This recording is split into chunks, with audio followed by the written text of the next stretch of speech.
BRSLP కార్యాలయం మార్పుపై speaker నిర్ణయం తీసుకున్నారని సీఎం రేవంత్ రెడ్డి మీడియాతో జరిగిన చిట్చాట్లో వెల్లడించారు. అసెంబ్లీ సమావేశాల్లో కులగణన తీర్మానం ఉంటుందన్నారు. అవసరం అనుకుంటే సభా సమావేశాలను స్పీకర్ పొడిగించవచ్చని తెలిపారు. కేఆర్ఎంబీకి ప్రాజెక్టులని గత ప్రభుత్వమే కేంద్రానికి అప్పగించిందని సీఎం రేవంత్ రెడ్డి ఆరోపించారు. సాగర్ను జగన్ పోలీసులతో ఆక్రమించిన కేసీఆర్ ఎందుకు పట్టించుకోలేదని సీఎం రేవంత్ రెడ్డి నిలదీశారు. ప్రతిరోజు 12 టీఎంసీల నీటిని ఏపీకి తీసుకువెళ్లినా కేసీఆర్ అడ్డుకోలేదన్నారు. సీఎంగా తాను కేసీఆర్ ని కూడా కలుస్తానన్నారు రేవంత్ రెడ్డి. గవర్నర్ ప్రసంగానికి కేసీఆర్ హాజరు కాలేదన్నారు. బీఏసీకి కూడా రాలేదన్నారు. బడ్జెట్ సమావేశాలకు కేసీఆర్ రావాలని కోరుకుంటున్నట్టు రేవంత్ రెడ్డి తెలిపారు. ప్రతిపక్ష నేతగా ఆయన బాధ్యత నిర్వర్తించాలన్నారు. అధికారం కోల్పోవటాన్ని కేసీఆర్ జీర్ణించుకోలేకపోతున్నారని సీఎం రేవంత్ రెడ్డి ఆరోపించారు. టీఎస్పీఎస్సీ కాళేశ్వరం ప్రాజెక్టు అంశాలపై ప్రొసీజర్తో ముందుకు వెళ్తున్నట్టు ముఖ్యమంత్రి వెల్లడించారు. విజయసాయిరెడ్డి ఒక నాన్ సీరియస్ పొలిటీషియన్ అని, అలాంటి వాళ్ళని పట్టించుకోవాల్సిన అవసరం లేదన్నారు సీఎం రేవంత్ రెడ్డి. రేవంత్ రెడ్డి వ్యాఖ్యలకు సంబంధించి కంప్లీట్ డీటెయిల్స్ మా ప్రతినిధి కొండల్ అందిస్తారు. కొండల్, సీఎం రేవంత్ రెడ్డి ఇంకా ఎటువంటి వ్యాఖ్యలు చేశారు?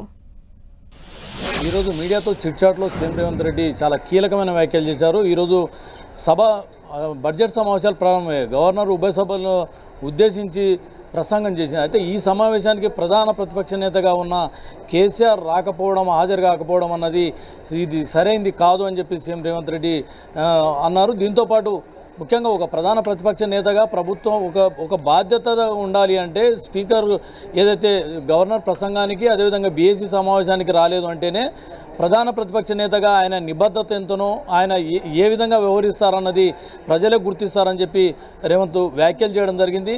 చాలా మిగతా అంశాలు కూడా ఏదైతే మేడిగడ్డకు సంబంధించిన అంశమే అనుకోండి, పూర్తి ప్రొసీజర్తో వెళ్తున్నాం. మేము ఎక్కడ కూడా కక్ష సాధింపులకు కాదు, ఏదైతే అధికారులు విచారణ సంస్థలు వాటి పనితీరు అవి చేసుకుంటూ వెళ్తాయి తప్ప ఎక్కడ కూడా కక్ష సాధింపులకు పోయే పని ఉండదని రేవంత్ రెడ్డి వ్యాఖ్యలు చేయడం జరిగింది. ఇక కేఆర్ఎంబీకి ప్రాజెక్టులను అప్పగించింది అన్నది ప్రధాన విమర్శలు బీఆర్ఎస్ చేస్తుంది. వీటిని మరోసారి కొట్టిపారేశారు. గత ప్రభుత్వం కేసీఆర్ అధికారంలో ఉన్నప్పుడే కేఆర్ఎంబీకి ప్రాజెక్టుల అప్పగింతకు సంబంధించి నిర్ణయం తీసుకున్నారు.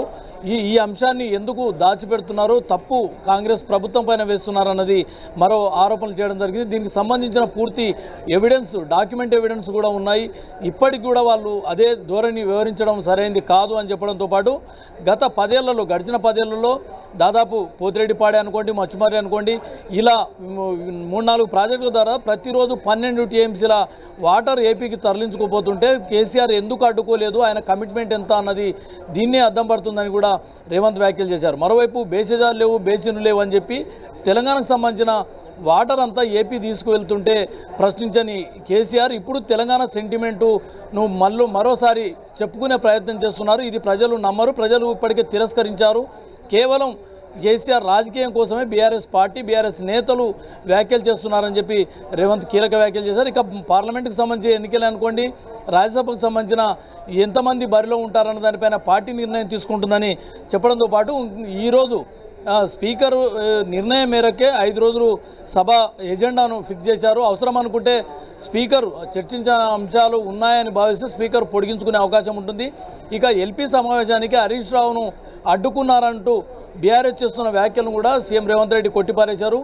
బీఆర్ఎస్ ఎల్పీకి నేతగా, ప్రధాన ప్రతిపక్ష నేతగా, ఉపనేతగా కేసీఆర్ అదేవిధంగా కడియం శ్రీహరి పేర్లను బీఆర్ఎస్ పార్టీ ఇచ్చింది. అలాంటప్పుడు వాళ్ళిద్దరూ కాకుండా హరీష్ రావును ఎలా అనుమతిస్తారని చెప్పి ఆయన కామెంట్ చేశారు. ఇది ఒక ఫ్లోర్ లీడర్గా ఏదైతే మంత్రి, శాసనసభ వ్యవహారాల మంత్రిగా దాదాపు 10 ఏళ్ల పాటు పనిచేసిన హరీష్ రావుకు ఈ మాత్రం తెలియదా అంటూ ఆయన ఒక స్పష్టత ఇచ్చే ప్రయత్నం చేశారు. మొత్తానికి చూసుకుంటే ఈ సమావేశాలు వేడిగా ఉంటాయనడంలో ఎలాంటి అతిశయోక్తి లేదు. ఎందుకంటే ఇరిగేషన్ సంబంధించిన అంశాలు అనుకోండి, బీఆర్ఎస్ను టార్గెట్ చేసే అంశంలో కూడా ప్రభుత్వం కూడా అంతే సీరియస్ స్థాయిలో వెళ్తుంది. ఇక నల్గొండలో బీఆర్ఎస్ పార్టీ సభ ఏర్పాటు చేసింది. దానికి సంబంధించి కూడా పోలీసులు లోకల్లో ఉన్న నిర్ణయం మేరకే సభ పెట్టుకునేందుకు అనుమతి ఇచ్చారు. ఎక్కడ కూడా సభలను, సమావేశాలను మా ప్రభుత్వం అడ్డుకోదు. అదేవిధంగా ప్రజాస్వామ్యయుతంగా ప్రతి ఒక్కరికి మాట్లాడే స్వేచ్ఛను, తమ భావాలు చెప్పుకునే స్వేచ్ఛను కూడా ప్రభుత్వం ఇస్తుందని చెప్పారు. గత ప్రభుత్వం మాదిరి మేము ఎక్కడ కూడా సభలను అడ్డుకోము. అందుకే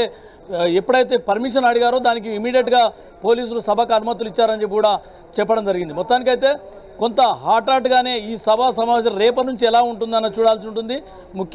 ముఖ్యమంత్రి ప్రధానంగా ప్రధాన ప్రతిపక్ష నేతగా ఉన్న కేసీఆర్ సభకు రావాలి, సభలో ప్రధాన ప్రతిపక్ష నేత పాత్రను సమర్థవంతంగా పోషించాలని మేము కోరుకుంటున్నాం. ఈరోజు హాజరు కాలేదు. కనీసం బడ్జెట్ సమావేశాల కన్నా సీఎం కేసీఆర్ హాజరు కావాలంటూ సీఎం రేవంత్ వ్యాఖ్యలు చేయడం జరిగింది.